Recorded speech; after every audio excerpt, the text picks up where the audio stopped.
Happy Monday, everybody. Ryan the Cyber Hobbit here. Time for another weapon unboxing. Today we have the Spear of Eomer from United Cutlery. And yes, I mean the one used during the charge of the Rohirrim.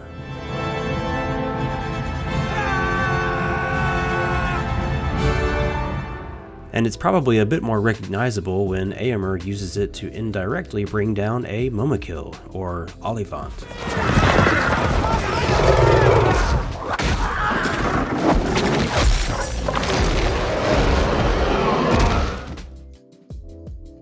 As you can see, this does not come with a pretty art box, instead only a small detachable graphic next to the styrofoam.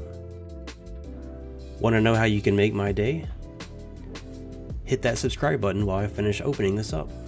So if you couldn't tell already, this is not a spear-sized box, so the spear actually comes in two parts. I really wish they would have done this for the double-bladed pole arm. I think it makes it a little bit safer to send in the mail. And here's a little closer look at that graphic and the text on it. 84 inches long.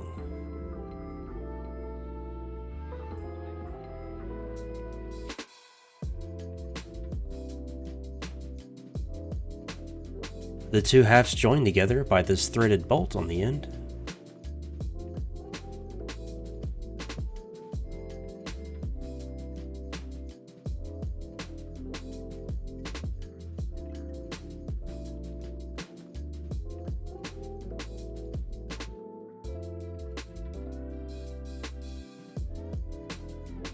And for this being reinforced cold cast steel poly resin, the tip actually looks really nice. Lots of weathering, scratches on the tip. Has a really nice used look to it. I really dig the recessed gold back symmetrical design on each side. I will say I don't really know why this had to be resin. It definitely would have been much nicer to have metal, just like most of their other pieces. A little further down we have what I guess you could call the handle, although that's not actually where Eomer held it.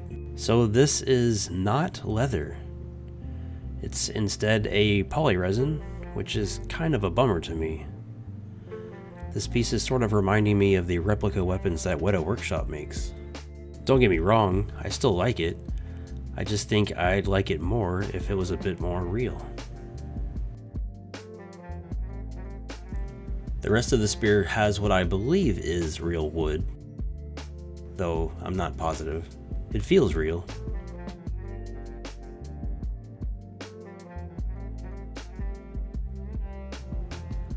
The other half is mostly just a wooden pole, but there is an end to it that has a little decoration on it. And on the very bottom there is a little piece of rubber to help protect it if you want to stand it up.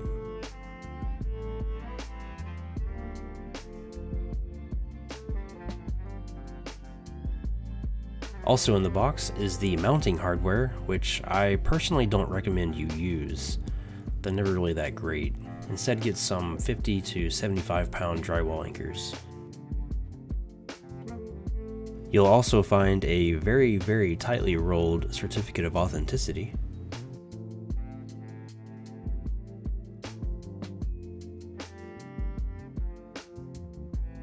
And last but not least is the polyresin wall mount sculpted in the horse iconography of Rohan. I actually think they did a really nice job on this. It has a very nice wood look to it, even though it's not. Really big fan of the design. It's beautiful. A very welcome difference from most of their other wall mounts.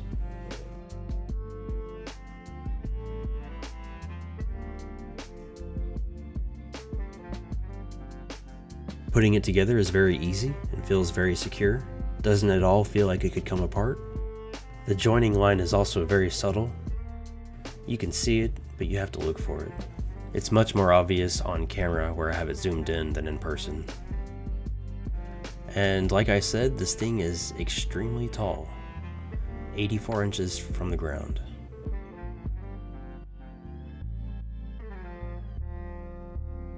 My original plan was to move my two Gandalf staffs really close together and then put this on the other side. But while standing here, I had an idea to use the last little bit of space available in my collection this top area where I have an air vent, since it's the perfect length for this. Sadly, that means I'll be mounting it horizontally and won't get to use the decorative wall mount that I like so much.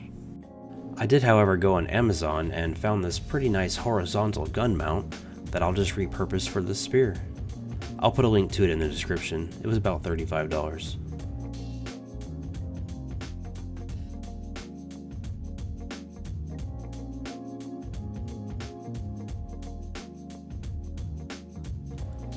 So overall, I think this is a really great piece. It has its shortcomings, but I think it makes a great addition to my collection. If you're a United Cutlery Lord of the Rings collector, I think you will enjoy it. That wraps up this video. Until next time, bye bye.